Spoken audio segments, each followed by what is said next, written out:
ವಿದ್ಯಾರ್ಥಿಗಳೇ, ಪ್ರಥಮ PUC ಅರ್ಥಶಾಸ್ತ್ರದಲ್ಲಿ ನಾವು ದತ್ತಾಂಶಗಳ ಸಂಘಟನೆ ಈ ವಿಷಯವನ್ನು ವಿಶ್ಲೇಷಣೆ ಮಾಡ್ತಾ ಇದ್ದೀವಿ. ಇದರಲ್ಲಿ ಆವೃತ್ತಿ ವಿತರಣೆಗಳನ್ನು ತಯಾರಿಸುವ ವಿಧಾನಗಳನ್ನು ಬಗ್ಗೆ ನಾವು ಈಗಾಗಲೇ ನೋಡಿದ್ದೀವಿ. ಆವೃತ್ತಿಗಳನ್ನು ಹೇಗೆ ತಯಾರಿಸಬೇಕು, ಆವೃತ್ತಿ ವಿತರಣೆ ಅಂದರೆ ಏನು ಅನ್ನೋದನ್ನು ನೋಡಿದ್ದೀವಿ. ಆವೃತ್ತಿ ವಿತರಣೆ ಅಂತ ಹೇಳಿದ್ರೆ ಪರಿಮಾಣಾತ್ಮಕವಾಗಿರ್ತಕ್ಕಂಥ ಕಚ್ಚಾ ದತ್ತಾಂಶಗಳನ್ನು ವ್ಯವಸ್ಥಿತವಾಗಿ ಮತ್ತು ಕ್ರಮಬದ್ಧವಾಗಿ ವರ್ಗೀಕರಿಸುವುದಕ್ಕೆ ಆವೃತ್ತಿ ವಿತರಣೆ ಅಂತ ಹೇಳಿ ಕರೀತೀವಿ. ಆವೃತ್ತಿ ವಿತರಣೆ ಅಂತಂದ್ರೇನೋ ಪರಿಮಾಣಾತ್ಮಕವಾಗಿರುವ ಮತ್ತು ಕಚ್ಚಾ ದತ್ತಾಂಶಗಳನ್ನು ವ್ಯವಸ್ಥಿತವಾಗಿ ಮತ್ತು ಕ್ರಮಬದ್ಧವಾಗಿ ವರ್ಗೀಕರಿಸಿ ಆವೃತ್ತಿಯನ್ನು ಕಂಡುಹಿಡಿತಕ್ಕಂಥ ವಿಧಾನವನ್ನು ನಾವು ಆವೃತ್ತಿ ವಿತರಣೆ ಅಂತ ಹೇಳಿ ಕರಿತೀವಿ. ಈ ಆವೃತ್ತಿ ವಿತರಣೆಯನ್ನು ತಯಾರಿಸುವಂಥ ಸಂದರ್ಭದಲ್ಲಿ ನಾವು ಪ್ರಮುಖವಾಗಿ 4 ಹಂತಗಳನ್ನು ವಿಶ್ಲೇಷಣೆ ಮಾಡಿದ್ದೀವಿ. ಆ 4 ಅಂಶಗಳು ಯಾವ್ಯಾವು ಅಂತ ಹೇಳಿದ್ರೆ, ಮುಖ್ಯವಾಗಿ ಒಂದನೇದಾಗಿರ್ತಕ್ಕಂಥದ್ದು ವರ್ಗಗಳ ಸಂಖ್ಯೆ ಎಷ್ಟಿರಬೇಕು ಅನ್ನೋದನ್ನು ತಿಳ್ಕೊಬೇಕು. ಆನಂತರ ವರ್ಗಾಂತರಗಳನ್ನು ಗಾತ್ರ ಎಷ್ಟಿರಬೇಕು, ಪ್ರತಿ ವರ್ಗದ ಗಾತ್ರ ಎಷ್ಟಿರಬೇಕು, ಆನಂತರ ವರ್ಗ ಮಿತಿಗಳನ್ನು ಹೇಗೆ ತಯಾರಿಸಬೇಕು, ಹಾಗೆಯೇ ಪ್ರತಿ ವರ್ಗಕ್ಕೆ ಆವೃತ್ತಿಯನ್ನು ಹೇಗೆ ಕಂಡುಹಿಡಿಯಬೇಕು, ಈ ವಿಶ್ಲೇಷಣೆಯನ್ನು ನಾನು ಕಳೆದ ತರಗತಿಯ 2 ತರಗತಿಗಳಲ್ಲಿ ವಿವರಿಸಿ ಹೇಳಿದ್ದೇನೆ. ಈಗ ಅದರ ಮುಂದುವರೆದ ಭಾಗ ಏನು, ತಾಳೆ ಗುರುತಿನ ಮೂಲಕ ಆವೃತ್ತಿ ವಿತರಣೆಯನ್ನು ಎಣಿಕೆ ಮಾಡುವುದು. ತಾಳೆ ಗುರುತಿನ ಮೂಲಕ ಆವೃತ್ತಿ ವಿತರಣೆಯನ್ನು ಎಣಿಕೆ ಮಾಡುವುದನ್ನು ನಾವು ಈ ದಿನದ ವಿಶ್ಲೇಷಣೆಯಲ್ಲಿ ನೋಡೋಣ. ಈಗ ತಾಳೆ ಗುರುತಿನ ಮೂಲಕ ಆವೃತ್ತಿಯನ್ನು ಎಣಿಕೆ ಮಾಡುವುದು ಅಂತ ಹೇಳಿದ್ರೆ, ನಮಗೆ ಬಂದಿರತಕ್ಕಂಥ ಕಚ್ಚಾ ದತ್ತಾಂಶಗಳನ್ನು ವ್ಯವಸ್ಥಿತವಾಗಿ ಮತ್ತು ಕ್ರಮಬದ್ಧವಾಗಿ ವಿತರಣೆ ಮಾಡತಕ್ಕಂತಹ ವಿಧಾನ, ಅದನ್ನು ನಾವು ತಾಳೆ ಗುರುತಿನ ಮೂಲಕ ಅದನ್ನು ನಿರೂಪಿಸಬಹುದು. ಹಾಗಾಗಿ ಈ ತಾಳೆ ಗುರುತಿನ ವಿಧಾನದಲ್ಲಿ ನಾವು ದತ್ತಾಂಶಗಳನ್ನು ವ್ಯವಸ್ಥಿತವಾಗಿ ನಾವು ನಿರೂಪಿಸಬಹುದು. ಈಗ ತಾಳೆ ಗುರುತನ್ನು ಹೇಗೆ ನಾವು ಹಾಕಬೇಕು, ತಾಳೆ ಗುರುತಿನ ಮೂಲಕ ಆವೃತ್ತಿಯನ್ನು ವಿತರಣೆಯನ್ನು ಹೇಗೆ ನಾವು ಕೈಗೊಳ್ಳಬೇಕು ಅನ್ನೋದನ್ನು ನಾವೇನು ಮಾಡಬೇಕಾಗುತ್ತೆ. ಒಂದು ಲೆಕ್ಕ ಇದೆ, ನಿಮಗೆ ಅರ್ಥಶಾಸ್ತ್ರ ಒಂದು ಲೆಕ್ಕ ಇದೆ. ಅರ್ಥಶಾಸ್ತ್ರ ವಿಷಯದಲ್ಲಿ 70 ವಿದ್ಯಾರ್ಥಿಗಳು ಗಳಿಸಿದ ಅಂಕಗಳಿಗೆ ತಾಳೆ ಗುರುತುಗಳ ಸಹಾಯದಿಂದ ಆವೃತ್ತಿ ವಿತರಣೆ ಪಟ್ಟಿಯನ್ನು ತಯಾರಿಸಿರಿ ಅಂತ ಹೇಳಿ ಒಂದು ಪ್ರಶ್ನೆ. ಈ ಪ್ರಶ್ನೆಯನ್ನು ಉದಾಹರಣೆಯನ್ನು ತೆಗೆದುಕೊಂಡು ನಾವು ತಾಳೆ ಗುರುತಿನ ಮೂಲಕ ಹೇಗೆ ಆವೃತ್ತಿಯನ್ನು ಹಾಕಬಹುದು ಅನ್ನೋದನ್ನ ನಾವು ಈ ದಿನದ ವಿಶ್ಲೇಷಣೆಯನ್ನು ನೋಡೋಣ. ಈಗ ನೋಡಿ, ಅರ್ಥಶಾಸ್ತ್ರ ವಿಷಯದಲ್ಲಿ 70 ವಿದ್ಯಾರ್ಥಿಗಳಿದ್ದಾರೆ. ಆ 70 ವಿದ್ಯಾರ್ಥಿಗಳು ಗಳಿಸಿರುವಂತಹ ಅಂಕಗಳನ್ನು ನಿಮ್ಮ ಕೋಷ್ಟಕದಲ್ಲಿದೆ. 70 ವಿದ್ಯಾರ್ಥಿಗಳು ಗಳಿಸಿರ್ತಕ್ಕಂಥ ಅಂಕಗಳನ್ನು ಎಷ್ಟು ಅಂಕಗಳು ಯಾವ ರೀತಿ ತಗೊಂಡಿದ್ದಾರೆ ಅನ್ನೋದು ಕೋಷ್ಟಕದಲ್ಲಿದೆ. ಈಗ ಈ ಕೋಷ್ಟಕದ ಸಹಾಯದಿಂದ ನಾವು ಈ ಕಚ್ಚಾ ದತ್ತಾಂಶ ಇವೆಲ್ಲ ಏನಾಗಿದ್ದಾವೆ, ಕಚ್ಚಾ ದತ್ತಾಂಶಗಳಾಗಿದ್ದಾವೆ. ನಮಗೆ ಹೇಗಿದ್ದಾವೆ, ಒಬ್ಬನು 28, 17, 15, 22, 21 ಹೀಗೆ ಒಬ್ಬೊಬ್ಬ ವಿದ್ಯಾರ್ಥಿಯು ಸಹ ವಿಭಿನ್ನವಾಗಿರ್ತಕ್ಕಂಥ ವೈವಿಧ್ಯಮಯವಾಗಿರ್ತಕ್ಕಂಥ ಅಂಕಗಳನ್ನು ಗಳಿಸಿದ್ದಾರೆ. ಹೀಗೆ ಗಳಿಸಿರ್ತಕ್ಕಂಥ ಅಂಕಗಳನ್ನು ನಾವೇನು ಮಾಡಿದ್ವಿ, ಒಂದು ಕೋಷ್ಟಕದಲ್ಲಿ ಇಟ್ಕೊಂಡಿದ್ವಿ. ಈ ಕೋಷ್ಟಕದಲ್ಲಿರ್ತಕ್ಕಂಥ ದತ್ತಾಂಶಗಳನ್ನು ಏನು ಮಾಡಬೇಕು, ವ್ಯವಸ್ಥಿತವಾಗಿ ವರ್ಗೀಕರಿಸಬೇಕು. ವ್ಯವಸ್ಥಿತವಾಗಿ ವರ್ಗೀಕರಿಸುವಾಗ ನಮಗೆ ವರ್ಗ ಮಿತಿಗಳನ್ನು ನೋಡ್ಕೊಬೇಕಾಗುತ್ತೆ. ವರ್ಗ ಮಿತಿಗಳನ್ನು ರಚಿಸಬೇಕು. ಆನಂತರ ವರ್ಗ ಗಾತ್ರಗಳನ್ನು ನೋಡ್ಕೊಬೇಕು.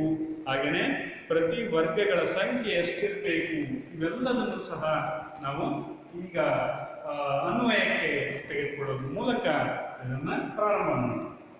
ಈಗ ನಾವು ತಾಳೆ ಗುರುತಿಗೆ ಹೇಗೆ ಆಗಬೇಕು ಅಂತ ಹೇಳಿದ್ರೆ, ಫಸ್ಟ್ ನಮಗೆ ಯಾವ ವಿಧಾನ ಅಂತ ಹೇಳಿಲ್ಲ ಇದು ಪ್ರಶ್ನೆಯಲ್ಲಿ. ಯಾವ ವಿಧಾನವನ್ನು ಅನುಸರಿಸಬೇಕು? ವಿಧಾನ ಅಂತ ಹೇಳಿದ್ರೆ ಎರಡು ವಿಧಾನಗಳಿದ್ದಾವೆ. ಒಂದು ವಿಮುಕ್ತ ವಿಧಾನ, ಮತ್ತೊಂದು ಸಂವೃತ್ತ ವಿಧಾನ ಅಂತ ಹೇಳಿ. ವಿಮುಕ್ತ ವಿಧಾನ ಅಂತ ಹೇಳಿದ್ರೆ ವರ್ಗದ ಮೇಲ್ಮಿತಿಯು ಮುಂದಿನ ವರ್ಗದ ಕೆಳಮಿತಿಗೆ ಸಮಾನವಾಗಿದೆ ಅಂತ ಭಾವಿಸಿದ್ರೆ ಅದನ್ನ ವಿಮುಕ್ತ ವಿಧಾನ ಅಂತ ಕರಿತೀವಿ. ಹಾಗೇನೆ ವರ್ಗದ ಮೇಲ್ಮಿತಿಯು ಅದೇ ವರ್ಗದಲ್ಲಿಯೇ ಅದನ್ನ ನಾವು ಸೇರಿಸಿದ್ರೆ ಅದನ್ನ ಸಂವೃತ್ತ ವಿಧಾನ ಅಂತ ಕರಿತೀವಿ. ಹಾಗಾಗಿ ಈ ಪ್ರಶ್ನೆಯಲ್ಲಿ ಯಾವುದೇ ವಿಧಾನ ಇದೆ ಅನ್ನೋದನ್ನ ಹೇಳಿಲ್ಲ. ನೋಡಿ, ಪ್ರಶ್ನೆ ಏನಿದೆ? ಅರ್ಥಶಾಸ್ತ್ರ ವಿಷಯದಲ್ಲಿ 70 ವಿದ್ಯಾರ್ಥಿಗಳು ಗಳಿಸಿದ ಅಂಕಗಳಿಗೆ ತಾಳೆ ಗುರುತುಗಳ ಸಹಾಯದಿಂದ ಆವೃತ್ತಿ ವಿತರಣೆಯನ್ನು ರಚಿಸಿರಿ. ಹಾಗಾಗಿ ಇಲ್ಲಿ ಯಾವ ವಿಧಾನ ಅಂತ ಹೇಳಿಲ್ಲ, ನಾವೇನೇ ವಿಧಾನವನ್ನ ತಿಳ್ಕೊಳ್ಬೇಕು. ವಿಧಾನ ಯಾವುದು ಅಂತ ಹೇಳಿದ್ರೆ ವಿಮುಕ್ತ ವಿಧಾನವನ್ನ ಅನುಸರಿಸುವುದು. ಏನನ್ನ? ವಿಮುಕ್ತ ವಿಧಾನವನ್ನ ಅನುಸರಿಸುವುದು. ವಿಮುಕ್ತ ವಿಧಾನ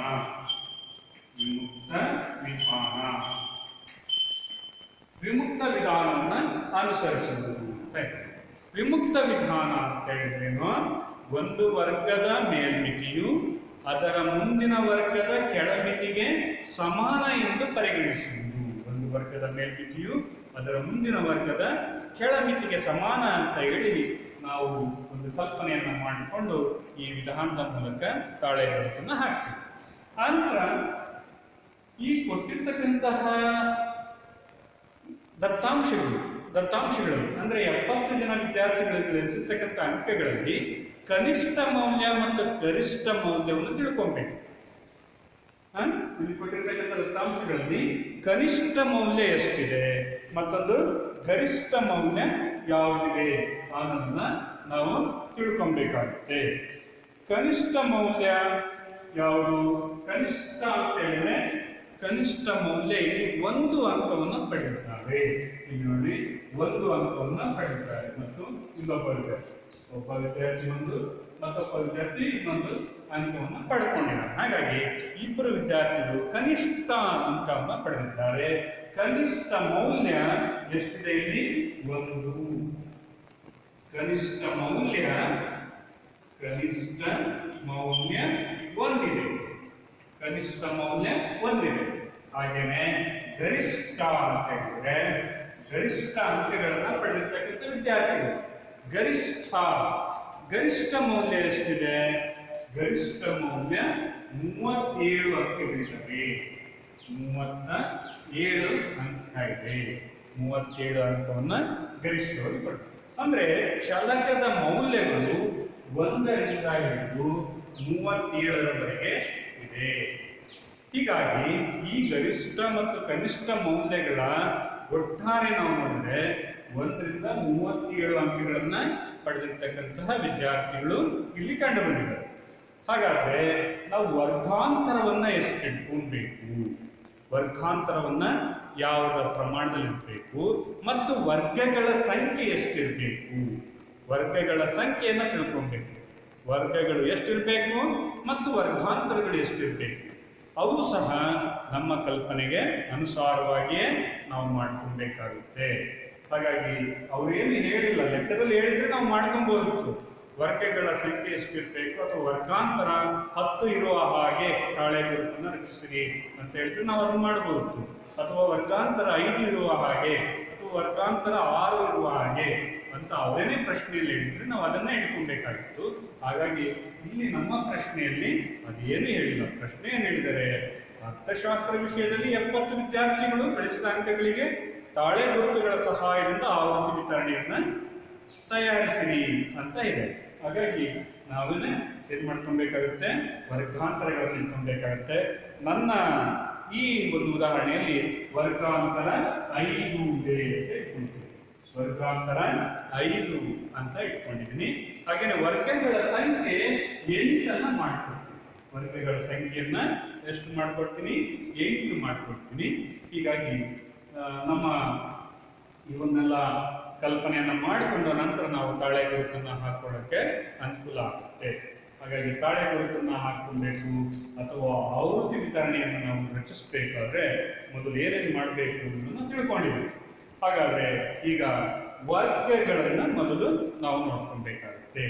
ವರ್ಗಗಳು ಫಸ್ಟು ನಾವೇನ್ ಮಾಡಬೇಕಾಗುತ್ತೆ, ವರ್ಗಗಳು ಬರಬೇಕು. ವರ್ಗಗಳು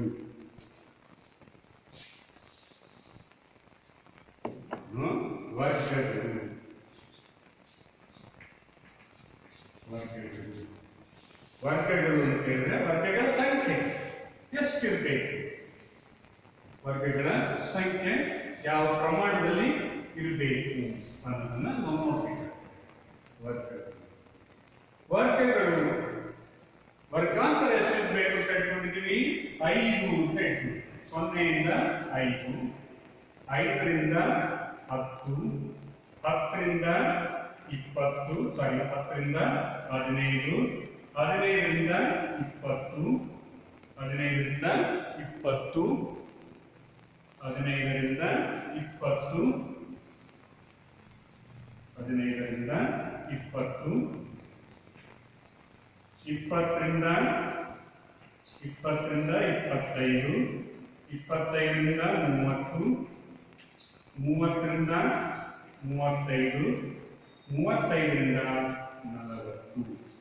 ಹೀಗೆ ವರ್ಗಾಂತರಗಳನ್ನ ನಾನು ತೆಗೆದುಕೊಂಡು ವರ್ಗಾಂತರಗಳು ಮತ್ತು ವರ್ಗಗಳ ಸಂಖ್ಯೆ. ವರ್ಗಾಂತರಗಳು 0ಯಿಂದ 5 ಎಷ್ಟು, ವರ್ಗಾಂತರ 5 ಇಟ್ಕೊಂಡು. ವರ್ಗಾಂತರ ಅಂತ ಹೇಳಿದ್ರೆ ವರ್ಗದ ಕೆಳಮಿತಿ ಮತ್ತು ವರ್ಗದ ಮೇಲ್ಮಿತಿಯ ನಡುವಿನ ಅಂತರ, ಇದನ್ನ ವರ್ಗಾಂತರ ಅಂತ ಕರಿತೀವಿ. ವರ್ಗದ ಕೆಳಮಿತಿ 0 ಮತ್ತು ವರ್ಗದ ಮೇಲ್ಮಿತಿ 5. ಪ್ರತಿ ವರ್ಗದಲ್ಲೂ ಸಹ ನಾವು ಇಟ್ಕೊಂಡಿದ್ದೀವಿ 5 ಇಟ್ಕೊಂಡಿದ್ದೀವಿ. ವರ್ಗಗಳ ಸಂಖ್ಯೆ ಎಷ್ಟಿದೆ, 1, 2, 3, 4, 5, 6, 7, 8. ವರ್ಗಗಳ ಸಂಖ್ಯೆ 8 ಇರುವ ಹಾಗೆ ರಚಿಸಿಕೊಳ್ಳಿ. ಈಗ ನಾವೇನ್ ಮಾಡಬೇಕು, ಪ್ರತಿ ವರ್ಗದಲ್ಲಿ ಬರ್ತಕ್ಕಂತಹ ಮೌಲ್ಯಗಳು ಎಷ್ಟಿದಾವೆ, ಪ್ರತಿ ವರ್ಗದಲ್ಲಿ ಬರ್ತಕ್ಕಂತಹ ಮೌಲ್ಯಗಳು ಅಥವಾ ಪ್ರಾಪ್ತಾಂಕಗಳು ಅಂತ ಕರಿತೀವಿ. ಏನಂತ ಕರಿತೀವಿ, ಪ್ರಾಪ್ತಾಂಕಗಳು.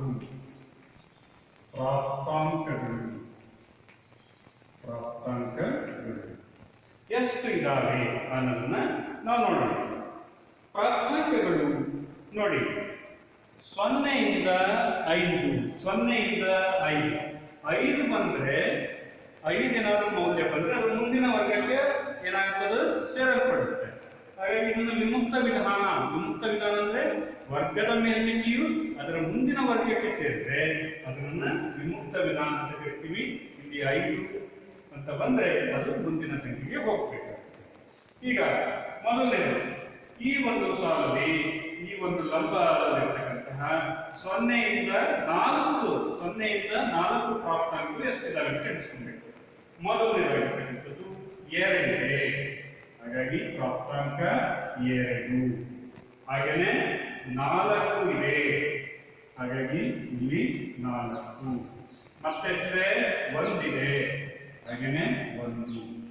ಮತ್ತೆಷ್ಟಿದೆ, 3 ಇದೆ, 3. ಹಾಗೇನೆ 5 ಸೇರಿಸೋದಿಲ್ಲ. 5 ಮುಂದಿನ ವರ್ಗಕ್ಕೆ ಏನಾಗುತ್ತೆ, ವರ್ಗಾಂತರ ಆಗುತ್ತೆ ಅಥವಾ ಸ್ಥಳಾಂತರ ಆಗುತ್ತೆ. ನಂತರ ಎಷ್ಟಿದೆ, 4. ಹಾಗೇನೆ 3 ಇದೆ, ಎಷ್ಟಿದೆ, 3 ಇದೆ.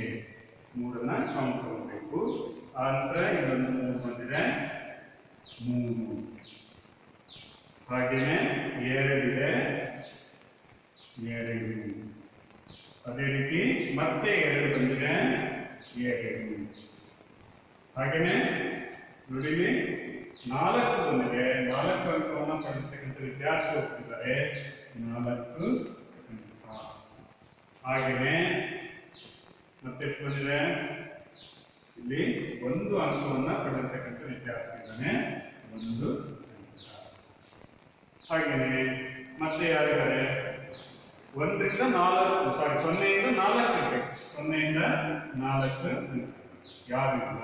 ಹಾಗಾಗಿ ಒಟ್ಟು ಎಷ್ಟು ಪ್ರಾಪ್ತಾಂಕಗಳಿದ್ದಾವೆ, 1, 2, 3, 4, 5, 6, 7, 8, 9, 10, 11. 11 ಪ್ರಾಪ್ತಾಂಕಗಳಿದಾವೆ. ಅಂದ್ರೆ 0ಯಿಂದ 5 ಅಂಕಗಳನ್ನ ಪಡೆದಿರ್ತಕ್ಕಂಥ ವಿದ್ಯಾರ್ಥಿಗಳ ಸಂಖ್ಯೆ ಎಷ್ಟಿದೆ? 11 ಇದೆ. 11 ಇರ್ಬೇಕಾದ್ರೆ ಇದನ್ನ ಏನ್ ಮಾಡ್ಬೇಕು? ತಾಳೆ ಗುರುತನ್ನ ಹಾಕ್ಬೇಕು. ತಾಳೆ ಗುರುತು, ತಾಳೆ ಗುರುತು.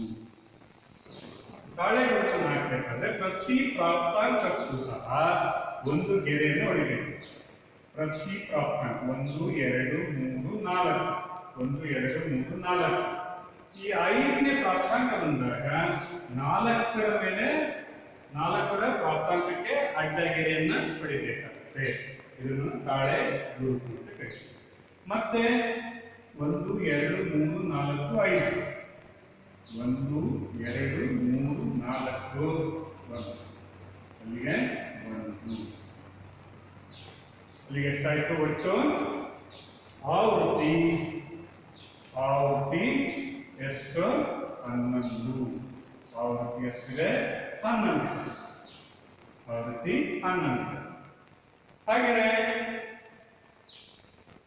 5ರಿಂದ 10 ಮೌಲ್ಯವನ್ನು ಎಷ್ಟು ಜನ ಪಡೆದಿದ್ದಾರೆ? ಎಷ್ಟು ಜನ ಪಡೆದಿದ್ದಾರೆ? 5ರಿಂದ 10 ಅಂದ್ರೆ 5ರಿಂದ 9 ಪ್ರಾಪ್ತಾಂಕಗಳನ್ನು ಪಡೆದಿರ್ತಕ್ಕಂಥದ್ದು. 9 ಮೌಲ್ಯವನ್ನು ಪಡೆದಿದ್ದಾರೆ. 5ರಿಂದ 9 ಅಂಕಗಳನ್ನು ಎಷ್ಟು ಜನ ವಿದ್ಯಾರ್ಥಿಗಳು ಪಡೆದಿದ್ದಾರೆ ಅನ್ನೋದನ್ನು ನೋಡಬೇಕಾಗುತ್ತೆ. 5ರಿಂದ ನೋಡಿ, 5ರಿಂದ ಮೊದಲು 7 ಅಂಕವನ್ನು ಒಬ್ಬ ವಿದ್ಯಾರ್ಥಿ ಪಡೆದಿದ್ದಾನೆ, ಅಂತೆ 7. ಹಾಗೇನೆ 9 ಅಂಕವನ್ನು ಪಡೆದಿದ್ದಾರೆ, 9. ಹಾಗೇನೆ 8 ಅಂಕವನ್ನು ಪಡೆದಿದ್ದಾರೆ, 8. ಹಾಗೇನೆ 5 ಅಂಕವನ್ನು ಪಡೆದಿರ್ತಕ್ಕಂಥ ಒಬ್ಬ ವಿದ್ಯಾರ್ಥಿ ಇದ್ದಾನೆ, 5. ಅದೇ ರೀತಿ 8 ಅಂಕವನ್ನು ಪಡೆದಿರ್ತಕ್ಕಂಥ ಒಬ್ಬ ವಿದ್ಯಾರ್ಥಿ ಇದ್ದಾನೆ, 8. 8. ಅದೇ ರೀತಿ ಮತ್ತೆ 0ರಿಂದ 9 5ರಿಂದ 9 ಪಡೆದಿರ್ತಕ್ಕಂಥನು ಮತ್ತೊಬ್ಬ ವಿದ್ಯಾರ್ಥಿ 8 ಅಂಕವನ್ನು ಪಡೆದಿದ್ದಾನೆ, ಮತ್ತೊಬ್ಬ ವಿದ್ಯಾರ್ಥಿ 9 ಅಂಕವನ್ನು ಪಡೆದಿದ್ದಾರೆ.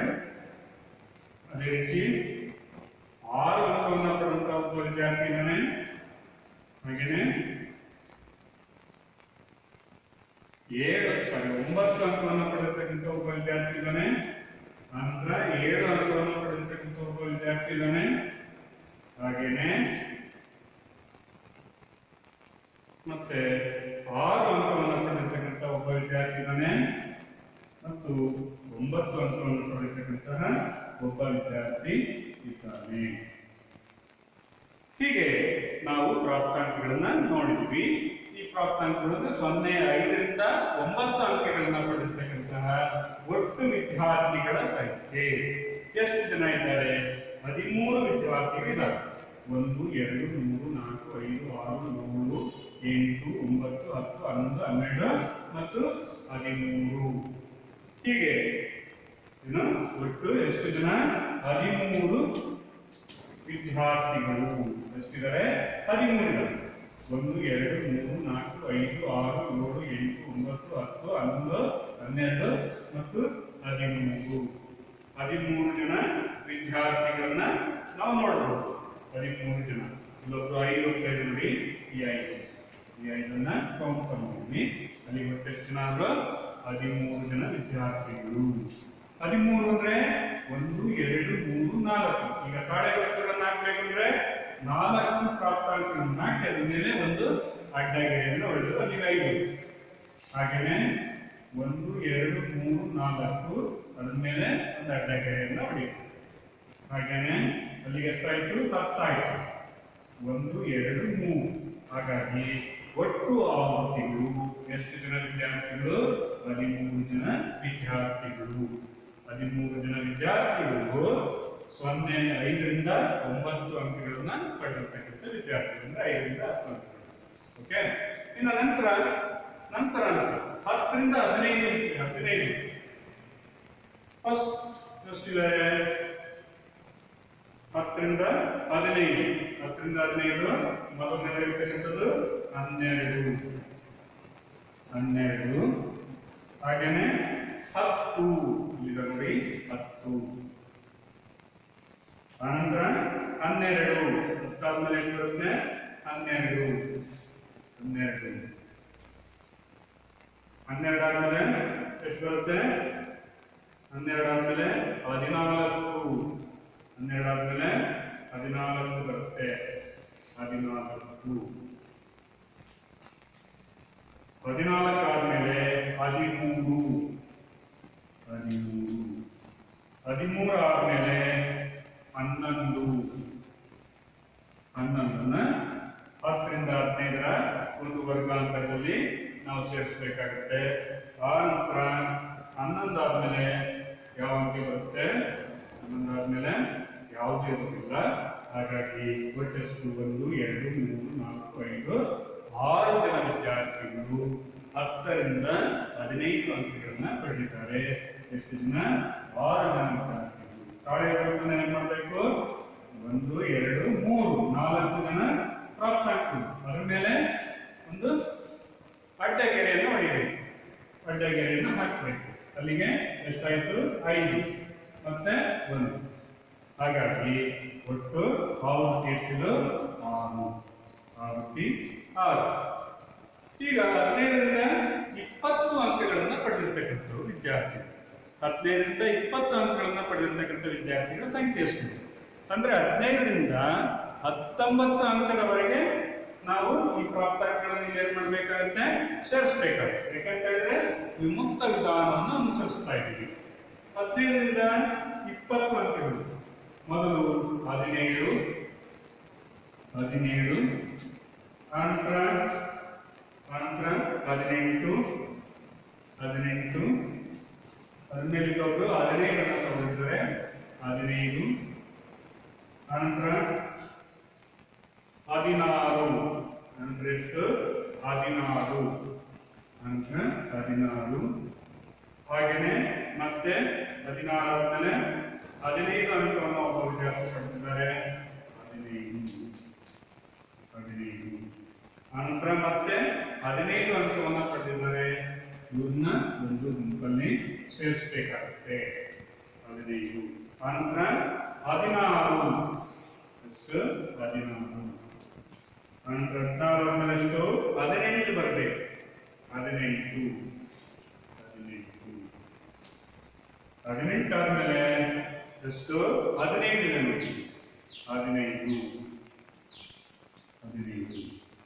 15 ಆದ್ಮೇಲೆ ಎಷ್ಟು? 15 ಆದ್ಮೇಲೆ 19. ಮತ್ತೆ 19 ಆದ್ಮೇಲೆ ಮತ್ತೆ ಒಂದು 19 ಬರುತ್ತೆ. ಇದನ್ನು ಸಹ ಈ ವರ್ಗದಲ್ಲಿ ಸೇರಿಸಬೇಕು. ಮತ್ತೆ ಒಂದು 19 ಬರುತ್ತೆ. 19. ಹಾಗೆಯೇ ಮತ್ತೆ 19 ಬರುತ್ತೆ. 19 ನಾವು ಒಟ್ಟು 4 ದತ್ತಾಂಶಗಳು ಬರ್ತವೆ. ಈ ವರ್ಗದಲ್ಲಿ 15ರಿಂದ 20ರ ವರ್ಗದಲ್ಲಿ 13 ಮೌಲ್ಯಗಳು ಬರ್ತವೆ. 1 2 3 4 5 6 7 8 9 10 11 12 13.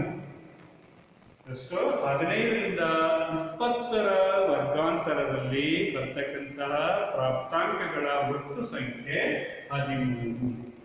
ಹಾಗಾಗಿ 13ಅನ್ನ ಪ್ರತಿ 5 ಒಂದೊಂದು ಗುಂಪು ಮಾಡಬೇಕು. 5 ಒಂದೊಂದು ತಾಳೆ ಗುರುತುಗಳನ್ನು ಹಾಕಬೇಕು. ಅಲ್ಲಿಗೆ 4 ಲಂಬಗೆರೆಗಳನ್ನ, 1 ಅಡ್ಡಗೆರೆ, ಮತ್ತೆ 4 ಲಂಬಗೆರೆ, 1 ಅಡ್ಡಗೆರೆ. ಹಾಗೇನೆ ಅಲ್ಲಿಗೆ 10 ಆಯ್ತು. 13 ಬರುತ್ತೆ.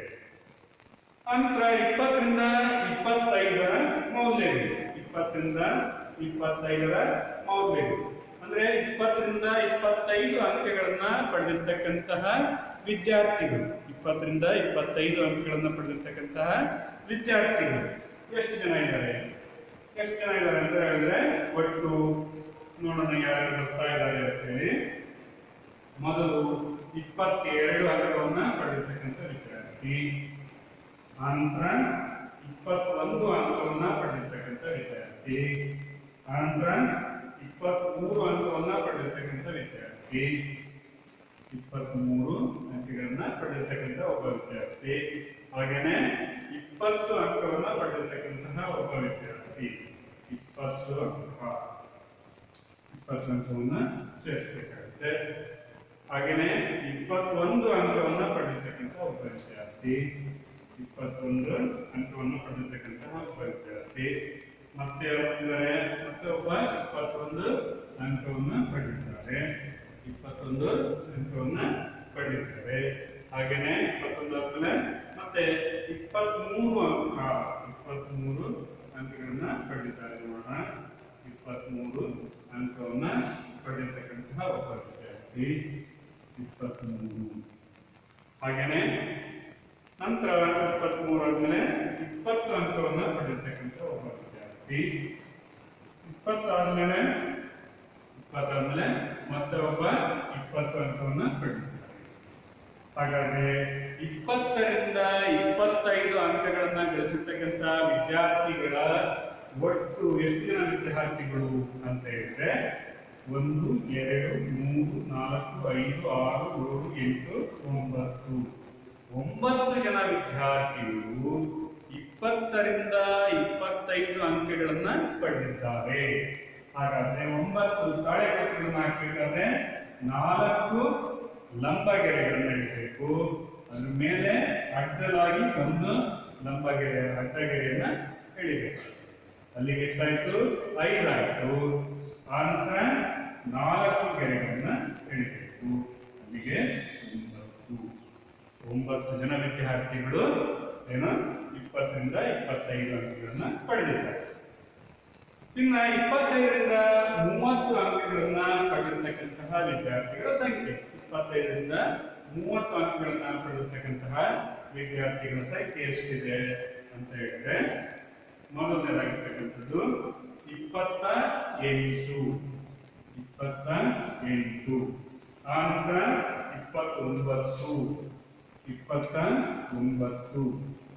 ಆನಂತರ 29.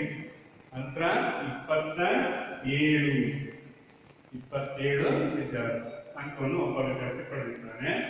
ನಂತರ 27 ಆದ್ಮೇಲೆ ಮತ್ತೆ 27 ಬರುತ್ತೆ. ಮತ್ತೆ ಎಷ್ಟು?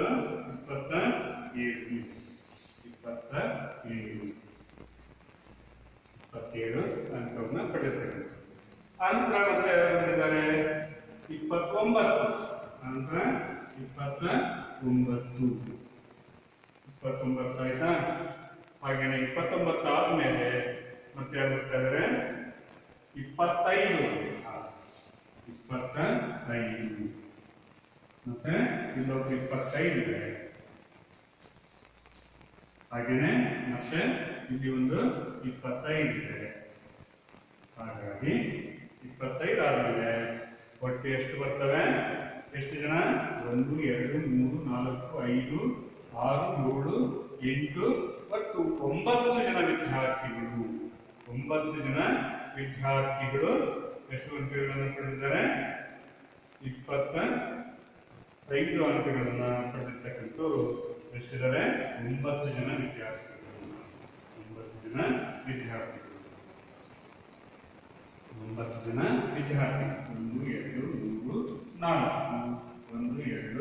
3 4 ಇದೆಷ್ಟು? 9 ವಿದ್ಯಾರ್ಥಿಗಳು. ವಿದ್ಯಾರ್ಥಿಗಳೇ, ನಾವೊಂದು ತಪ್ಪು ಲೆಕ್ಕವನ್ನ ಮಾಡಿದ್ದೀವಿ. ಇದರಲ್ಲಿ ಏನು ಅಂತ ಹೇಳಿದ್ರೆ ಇಲ್ಲಿ 24 ಇದೆ. 24ಅನ್ನ ನಾವು ಎಲ್ಲಿ ಸೇರಿಸಬೇಕಾಗಿತ್ತು? 20 ಮತ್ತು 25 ಸೇರಿಸಬೇಕಾಗಿತ್ತು. ಒಂದು ಬಿಟ್ಟಿರೋದ್ರಿಂದ ಅಲ್ಲಿ ಎಷ್ಟು ತೋರಿಸ್ತಾ ಇದೆ? 9 ಪ್ರಾಪ್ತಾಂಕಗಳನ್ನು ತೋರಿಸ್ತಾ ಇದೆ. ಹಾಗಾಗಿ ಈ 24ಅನ್ನ ಎಲ್ಲಿ ಸೇರಿಸಬೇಕು? ನಾವು 24ಅನ್ನ ಈ ವರ್ಗದಲ್ಲಿಯೇ ಸೇರಿಸಬೇಕು. 20 ಮತ್ತು 25ರ ಒಂದು ವರ್ಗಾಂತರದಲ್ಲಿ ಒಟ್ಟು ಎಷ್ಟು ಜನ ಇದ್ದಾರೆ? 10 ಜನ ವಿದ್ಯಾರ್ಥಿಗಳಿದ್ದಾರೆ. 10 ಜನ ವಿದ್ಯಾರ್ಥಿಗಳಿರೋದ್ರಿಂದ ನಾವೇನ್ ಮಾಡಬೇಕಾಗುತ್ತೆ? ಒಟ್ಟು ಮೌಲ್ಯ 10 ಆಗುತ್ತೆ. ಯಾಕಂತ ಹೇಳಿದ್ರೆ 24ಅನ್ನು ನಾವು ಸೇರಿಸಿಲ್ಲ, ಈಗ ಸೇರಿಸ್ಬೇಕು. ಸೇರಿಸೋದ್ರಿಂದ ಎಷ್ಟಾಗುತ್ತೆ? ಒಟ್ಟು 10 ವಿದ್ಯಾರ್ಥಿಗಳಾಗುತ್ತೆ. 10 ವಿದ್ಯಾರ್ಥಿಗಳು ಒಟ್ಟು 20 ರಿಂದ 25 ಅಂಕಗಳನ್ನ ಪಡೆದಿರ್ತಕ್ಕಂತಹ ವಿದ್ಯಾರ್ಥಿಗಳ ಸಂಖ್ಯೆ 10. ಅನಂತರ 30 ರಿಂದ 35 ಅಂದ್ರೆ 30 ರಿಂದ 34 ಅಂಕಗಳನ್ನ ಪಡೆದಿರ್ತಕ್ಕಂಥ ವಿದ್ಯಾರ್ಥಿಗಳ ಸಂಖ್ಯೆ. ಮೊದಲನೇದಾಗಿರ್ತಕ್ಕಂಥದ್ದು 33.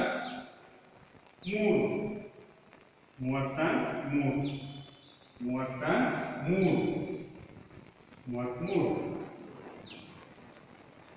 ಹಾಗೆಯೇ 32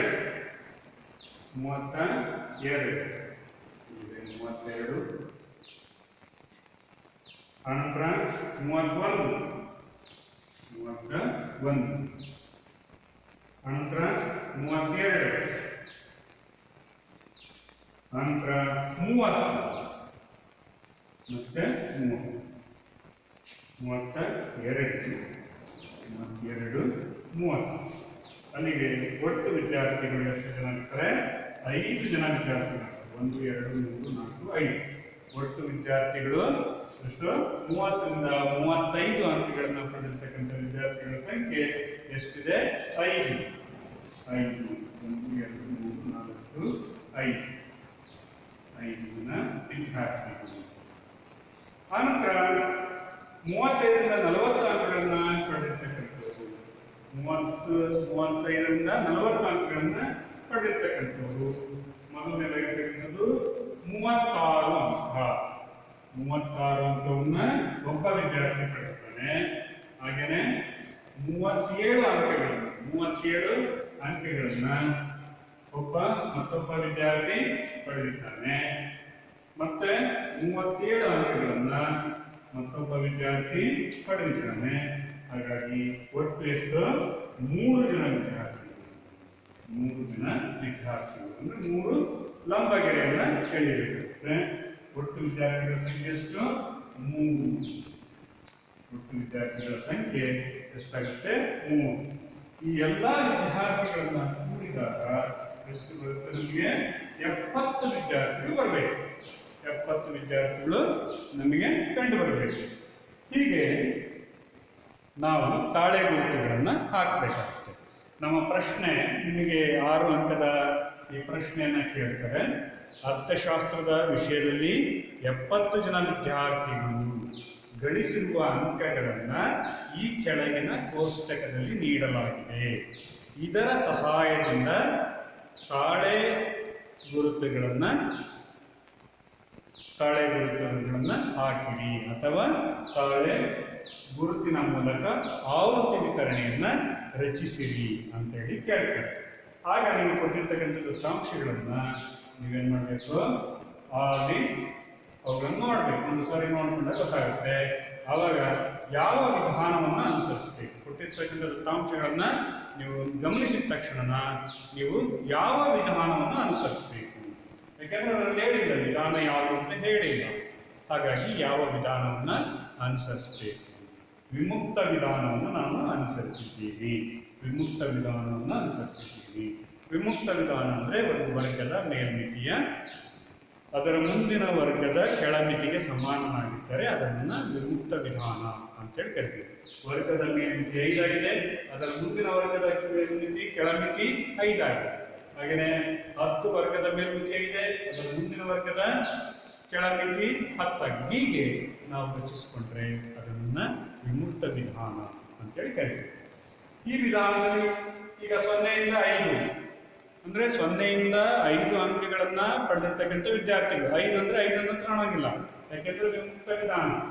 ಅಲ್ಲಿಗೆ 0 ರಿಂದ 4 ಅಂಕಗಳನ್ನ ಪಡೆದಿರ್ತಕ್ಕಂಥವ್ರನ್ನ ಎಷ್ಟು ಜನ ವಿದ್ಯಾರ್ಥಿಗಳಿದ್ದಾರೆ ಅನ್ನೋದು ನೋಡಬೇಕು. ಒಟ್ಟು ಎಷ್ಟು ಜನ ಇದ್ದಾರೆ? 11 ವಿದ್ಯಾರ್ಥಿಗಳಿದ್ದಾರೆ. 11 ತಾಳೆ ಗುರುತನ್ನು ಹಾಕಬೇಕು. ತಾಳೆ ಗುರುತನ್ನು ಹಾಕಬೇಕಾದ್ರೆ 4 ಲಂಬಗೆರೆಯನ್ನು ಎಳಿಬೇಕು. ಆ ಲಂಬಗೆರೆಯ ಮೇಲೆ 5ನೇ ಪ್ರಾಪ್ತಾಂಕಕ್ಕೆ ಅದನ್ನು ಅಡ್ಡಗೆರೆಯಾಗಿ ಎಳಿಬೇಕಾಗುತ್ತದೆ. ಹೀಗೆ ನೀವು ತಾಳೆ ಗುರುತುಗಳನ್ನು ಹಾಕೋದ್ರ ಮೂಲಕ ನಾವು ಏನು ಮಾಡ್ಬೋದು? ಆವೃತ್ತಿಯನ್ನು ಎಣಿಕೆ ಮಾಡಬಹುದು.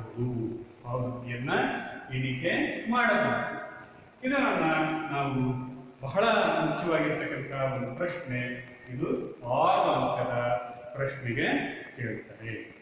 6 ಅಂಕದ ಪ್ರಶ್ನೆಗೆ ಇದನ್ನು ಕೇಳ್ತಾರೆ. ಇಷ್ಟನ್ನು ಬರೆದ್ರೆ ನಿಮಗೆ 6 ಅಂಕ ಬರುತ್ತೆ.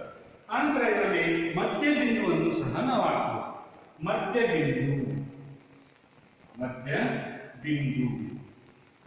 ಬಿಂದುವನ್ನು ಸಹ ನಾವು ನೋಡಬಹುದು. ಮಧ್ಯ ಬಿಂದುವನ್ನು ಕಂಡುಹಿಡಿಯುವ ಸೂತ್ರ L minus S divided by 2. L ಅಂತ ಹೇಳಿದ್ರೆ ಲಾರ್ಜೆಸ್ಟ್ ವ್ಯಾಲ್ಯೂ, ಎಸ್ ಅಂತ ಹೇಳಿದ್ರೆ ಸ್ಮಾಲೆಸ್ಟ್ ವ್ಯಾಲ್ಯೂ. ಗರಿಷ್ಠ ಸಂಖ್ಯೆ ಮತ್ತು ಕನಿಷ್ಠ ಸಂಖ್ಯೆಯನ್ನ ಕೂಡಲು ಮೂಲಕ, ವರ್ಗದ ಮಿತಿಯನ್ನ ಕೂಡಲು ಮೂಲಕ, ಕೆಳವರ್ಗ ಮತ್ತು ಮೇಲ್ವರ್ಗವನ್ನು ಕೂಡಲು ಮೂಲಕ ಅದರಿಂದ ಬಂದಂತ ಮೊತ್ತವನ್ನ 2ರಿಂದ ಭಾಗಿಸಬೇಕು. ಮಧ್ಯಬಿಂದು is equal to L minus S divided by L plus S. M is equal to L plus S divided by 2. L minus 2. ಈ ಸೂತ್ರವನ್ನು ಅನುಸರಿಸಿ ನೀವೇನ್ ಮಾಡಬೇಕಾಗುತ್ತೆ, ಮಧ್ಯಬಿಂದುವನ್ನು ಅನುಸರಿಸಬೇಕಾಗುತ್ತೆ. ನೋಡಿ, L ಅಂತ ಹೇಳಿದ್ರೆ ಯಾವುದು? 5. ಅಂದ್ರೆ ಗರಿಷ್ಠ ಮೌಲ್ಯ 5 ಮತ್ತು ಕನಿಷ್ಠ ಮೌಲ್ಯ 0. 5 ಪ್ಲಸ್ 0 ಅನ್ನು ಕೂಡಿದಾಗ 5 ಬರುತ್ತೆ. 5 ಪ್ಲಸ್ 0 ಅನ್ನು ಕೂಡಿದಾಗ 5 ಬರುತ್ತೆ. ಡಿವೈಡೆಡ್ ಬೈ 2 ಮಾಡಿದಾಗ ಎಷ್ಟು ಬರುತ್ತೆ? 2.5. 7.5 ಬರುತ್ತೆ. 12.5 ಹಾಗೆಯೇ 17.5 ನಂತರ 22.5 ನಂತರ 27.5 ನಂತರ 32.5 ನಂತರ 37.5. ಹೀಗೆ ಮಧ್ಯಬಿಂದುವನ್ನು ಸಹ ನಾವು ಕಂಡುಹಿಡಿಯಬೇಕು. ಮಧ್ಯಬಿಂದುವನ್ನು ಆ ವರ್ಗದಲ್ಲಿರ್ತಕ್ಕಂತಹ ಮೇಲ್ಮಿತಿ ಮತ್ತು ಕೆಳಮಿತಿಯನ್ನ ಕೂಡಬೇಕು. ಕೂಡಿಂದ ಬರ್ತಕ್ಕಂಥ ಮೊತ್ತವನ್ನ 2ರಿಂದ ಭಾಗಿಸಬೇಕು. 2ರಿಂದ ಭಾಗಿಸಿದಾಗ ನಾವು ಮಧ್ಯಬಿಂದುವನ್ನ ಕಂಡುಹಿಡಿಯಬೇಕು. ಇದನ್ನ ನಾವು ಅಂತ ಕರಿತೀವಿ, ಮಧ್ಯಬಿಂದು. ಹೀಗೆ ಆವೃತ್ತಿಯ ವಿತರಣೆಯನ್ನ ತಾಳೆ ಗುರುತಿನ ಮೂಲಕ ಆವೃತ್ತಿಯನ್ನ ವಿತರಣೆ ಮಾಡುವಂತಹ ಒಂದು ವಿಧಾನ. ಈ ವಿಧಾನದಲ್ಲಿ ನಮಗೆ ವರ್ಗೀಕೃತ ದತ್ತಾಂಶಗಳಲ್ಲಿ ಮಾಹಿತಿ ನಶಿಸುತ್ತದೆ. ಈ ವಿಧಾನವನ್ನು ಅನುಸರಿಸಿದಾಗ ನಾವು ದತ್ತಾಂಶಗಳನ್ನು ವರ್ಗೀಕರಿಸಿದಾಗ ಹಲವಾರು ಮಾಹಿತಿಗಳು ನಶಿಸಿ ಹೋಗುತ್ತವೆ ಅಂತಕ್ಕಂಥದ್ದು ಒಂದು ಸಮಸ್ಯೆ. ದತ್ತಾಂಶಗಳ ವಿಶ್ಲೇಷಣೆಯಲ್ಲಿ ಅಥವಾ ಒಂದು ವರ್ಗೀಕರಣ ಮಾಡುವಂಥ ಸಂದರ್ಭದಲ್ಲಿ ಅನೇಕ ಮಾಹಿತಿಗಳು ನಶಿಸುತ್ತವೆ. ಯಾಕೆ? ಹಾಗಂದ್ರೆ ಏನು? ಮಾಹಿತಿಯ ನಶಿಸುವಿಕೆ ಅಂದ್ರೆ ಏನು? ದತ್ತಾಂಶಗಳನ್ನು ಸಂಕ್ಷಿಪ್ತವಾಗಿ ಮತ್ತು ಸರಳವಾಗಿ ಸಾರಾಂಶ ರೂಪದಲ್ಲಿ ನಿರೂಪಿಸುವಂಥ ಸಂದರ್ಭದಲ್ಲಿ ಕಚ್ಚಾ ದತ್ತಾಂಶಗಳಲ್ಲಿ ಕಂಡು ಬರ್ತಕ್ಕಂಥ ವೈಯಕ್ತಿಕ ಮೌಲ್ಯಗಳು ಮುಂದಿನ ಸಂಖ್ಯಾಶಾಸ್ತ್ರೀಯ ಗಣಿತದಲ್ಲಿ ನಾವು ಬಳಕೆ ಮಾಡೋದಿಲ್ಲ. ಆವಾಗ ಏನಾಗುತ್ತೆ? ಮಾಹಿತಿಗಳು ನಶಿಸುತ್ತವೆ. ಮಾಹಿತಿ ನಶಿಸುವಿಕೆ ಅಂತ ಹೇಳಿದ್ರೆ ದತ್ತಾಂಶಗಳಲ್ಲಿರ್ತಕ್ಕಂಥ ದತ್ತಾಂಶಗಳನ್ನು ಸಂಕ್ಷಿಪ್ತವಾಗಿ ಮತ್ತು ಸರಳವಾಗಿ ಸಾರಾಂಶ ರೂಪದಲ್ಲಿ ವಿವರಣೆ ನೀಡುವಂಥ ಸಂದರ್ಭದಲ್ಲಿ ಕಚ್ಚಾ ದತ್ತಾಂಶಗಳಲ್ಲಿರ್ತಕ್ಕಂಥ ವೈಯಕ್ತಿಕ ಮೌಲ್ಯಗಳನ್ನು ನಾವು ಮುಂದಿನ ಸಂಖ್ಯಾಶಾಸ್ತ್ರೀಯ ಲೆಕ್ಕದಲ್ಲಿ ಪರಿಗಣಿಸೋದಿಲ್ಲ. ಆವಾಗ ಮಾಹಿತಿಗಳು ನಶಿಸುತ್ತವೆ. ಆ ಮಾಹಿತಿ ನಶಿಸುವಿಕೆಯನ್ನು ಇದನ್ನೇ ನಾವು ಮಾಹಿತಿಯ ನಶಿಸುವಿಕೆ ಅಂತೇಳಿ ಕರಿತೀವಿ. ಈಗ ಉದಾಹರಣೆ ನೋಡಿ, ಇಲ್ಲಿ ನಮಗೆ ಕೊಟ್ಟಿರ್ತಕ್ಕಂಥ ದತ್ತಾಂಶಗಳಿದ್ದಾವೆ. ಇದೇ ಉದಾಹರಣೆಯನ್ನು ತಗೊಳ್ಬಹುದು. ಇಲ್ಲಿ ಕೊಟ್ಟಿರ್ತಕ್ಕಂಥದ್ದು ದತ್ತಾಂಶಗಳಿದ್ದಾವೆ. ಈ ದತ್ತಾಂಶಗಳನ್ನ ನಾವು ಏನ್ ಮಾಡಿದ್ವಿ? ಸಂಕ್ಷಿಪ್ತಗೊಳಿಸಿದ್ವಿ. ಇಲ್ಲಿರ್ತಕ್ಕಂಥ ದತ್ತಾಂಶಗಳನ್ನೆಲ್ಲವನ್ನು ಸಹ ಏನ್ ಮಾಡಿದ್ವಿ? ವರ್ಗಗಳಲ್ಲಿ ಸಂಕ್ಷಿಪ್ತಗೊಳಿಸಿದ್ವಿ. ವರ್ಗಗಳಲ್ಲಿ ಏನಾಗಿದೆ? ಸಂಕ್ಷಿಪ್ತ ಆಗಿದೆ. ವರ್ಗಗಳಲ್ಲಿ ಸಂಕ್ಷಿಪ್ತ 0 ರಿಂದ 5, 5 ರಿಂದ 10, 10 ರಿಂದ 15, 15 ರಿಂದ 20 ಹೀಗೆ ದತ್ತಾಂಶಗಳನ್ನು ಏನ್ ಮಾಡಿದ್ವಿ? ಸಂಕ್ಷಿಪ್ತವಾಗಿ ಸರಳವಾಗಿ ಅರ್ಥ ಆಗುವಾಗೆ ನಾವು ಬರ್ಕೊಂಡ ನಂತರ ಅದನ್ನ ಏನ್ ಮಾಡಿದ್ವಿ? ಆ ಪ್ರಾಪ್ತಾಂಕಗಳನ್ನ ಇಲ್ಲಿ ಪರಿಗಣಿಸಿದ್ವಿ. ಇಲ್ಲಿರ್ತಕ್ಕಂಥ ದತ್ತಾಂಶಗಳನ್ನ ಇಲ್ಲಿ ಪರಿಗಣಿಸಿದ್ವಿ. ಇದರ ಮುಂದಕ್ಕೆ ಹೋದಾಗ, ಈ ಹಂತವನ್ನು ದಾಟಿದಾಗ ಆವೃತ್ತಿಯನ್ನು ರಚಿಸುವಂತ ಸಂದರ್ಭದಲ್ಲಿ ಕೇವಲ 11 ಅಂತ ಬಂದಿದೆ. 0 ರಿಂದ 5 ವರ್ಗಗಳಲ್ಲಿ ಎಷ್ಟಿದೆ? 11 ವಿದ್ಯಾರ್ಥಿಗಳು. ಇವರ ಸರಾಸರಿ ಎಷ್ಟು? 2.5 ಅಂತ ಹೇಳ್ತೀವಿ.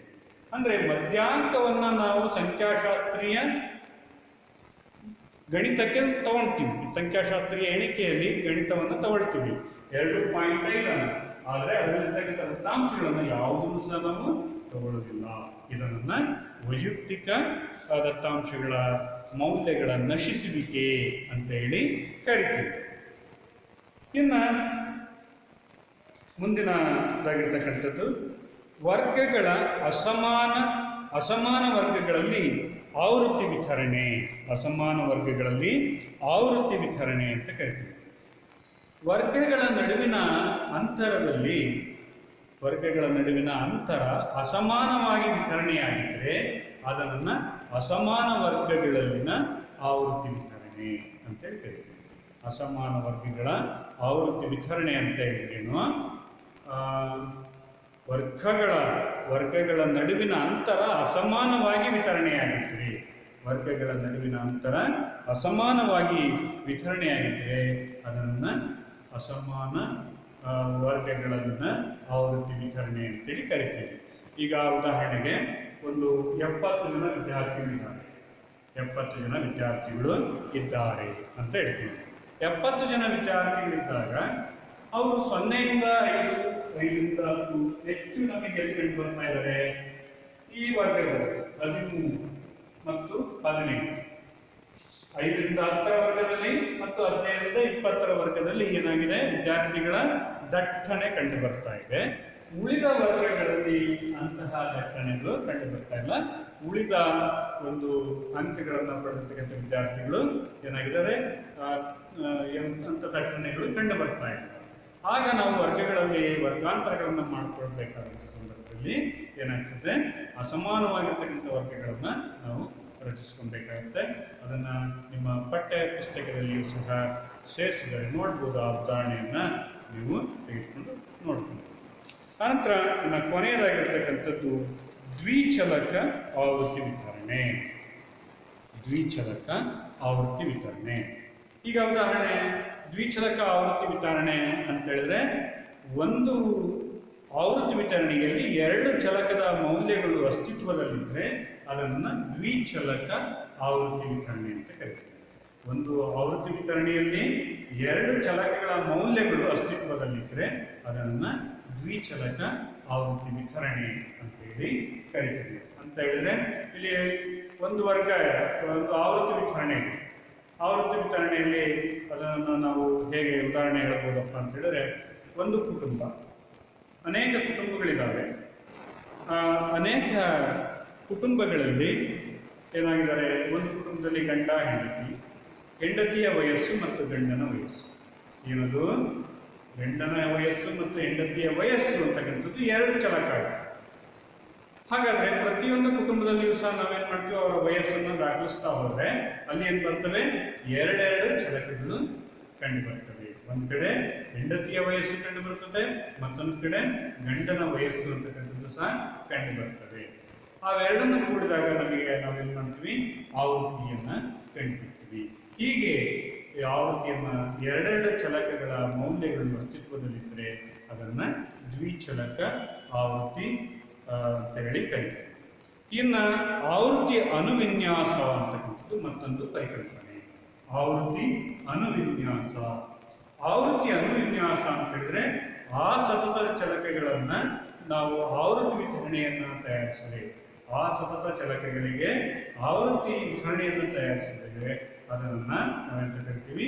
ಆವೃತ್ತಿ ಅನುವಿನ್ಯಾಸ ಅಂತ ಹೇಳಿ ಕರಿತೀವಿ. ಇದೆಲ್ಲವೂ ಸಹ 1 ಅಂಕದ ಪ್ರಶ್ನೆಗಳಿಗೆ ಬರ್ಬೋದಾಗಿರ್ತಕ್ಕಂಥದ್ದು. ಹಾಗಾಗಿ ಈ ಒಂದು ಅಧ್ಯಾಯದಲ್ಲಿ ನಿಮಗೆ ಮುಖ್ಯವಾಗಿ ಯಾವುದು? ತಾಳೆ ಗುರುತಿನ ಮೂಲಕ ಆವೃತ್ತಿ ವಿತರಣೆಯನ್ನ ತಯಾರಿಸಿರಿ ಅಂತ ಹೇಳಿ 4 ಅಂಕದ ಪ್ರಶ್ನೆಗೆ ಇದನ್ನ ಕೇಳ್ತಾರೆ. ಹಾಗಾಗಿ ಇದೇ ಪ್ರಶ್ನೆ ನಿಮಗೆ ಬಂದಿರುತ್ತೆ. ಪ್ರಶ್ನೆ ಪತ್ರಿಕೆಯಲ್ಲಿ ಇದೇ ಪ್ರಶ್ನೆನೇ ಬಂದಿರುತ್ತೆ.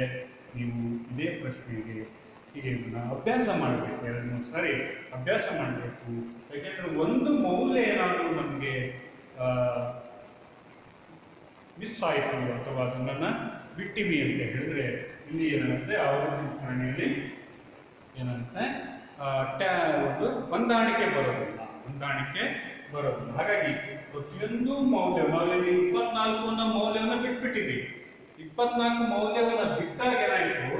ಇಲ್ಲಿ 9 ಕಾಣ್ತು. ನಮಗೆ 9 ಕಂಡಾಗ 69 ವಿದ್ಯಾರ್ಥಿಗಳಾಗ್ತದೆ. ಹಾಗಾದ್ರೆ ಇನ್ನೊಬ್ಬ ವಿದ್ಯಾರ್ಥಿ ಎಲ್ಲಿದ್ದಾನೆ, ಯಾವ ಗ್ರೂಪಲ್ಲಿ ಸೇರಿದ್ದಾನೆ ಅನ್ನೋದನ್ನ ಹುಡುಕ್ಬೇಕಾಗ್ತದೆ. ನಾವು ಹುಡುಕಿದಾಗ ಎಷ್ಟು ಸಿಕ್ತು, 24 ಅಂತ ಸಿಕ್ತು. ಹಾಗಾಗಿ ಪ್ರತಿಯೊಂದು ಮೌಲ್ಯವನ್ನು ಸಹ ನೀವೇನ್ ಮಾಡಬೇಕಾಗುತ್ತೆ, ಸೂಕ್ಷ್ಮವಾಗಿ ಗಮನಿಸಿ ಆಯಾ ಪ್ರಾಪ್ತಾಂಕಗಳನ್ನ ಆಯಾ ವರ್ಗದಲ್ಲಿಯೇ ಸೇರಿಸಿದಾಗ ನಿಮಗೆ ತಾಳೆ ಗುರುತನ್ನ ಹಾಕೋದಕ್ಕೆ ಸುಲಭ ಆಗುತ್ತೆ. ಹೀಗಾಗಿ ತಾಳೆ ಗುರುತಿನ ಮೂಲಕ ಆವೃತ್ತಿ ವಿತರಣೆ ಅಂತಕ್ಕಂಥದ್ದು ಬಹಳ ಮುಖ್ಯವಾಗಿರ್ತಕ್ಕಂಥ ಒಂದು ಪ್ರಶ್ನೆ.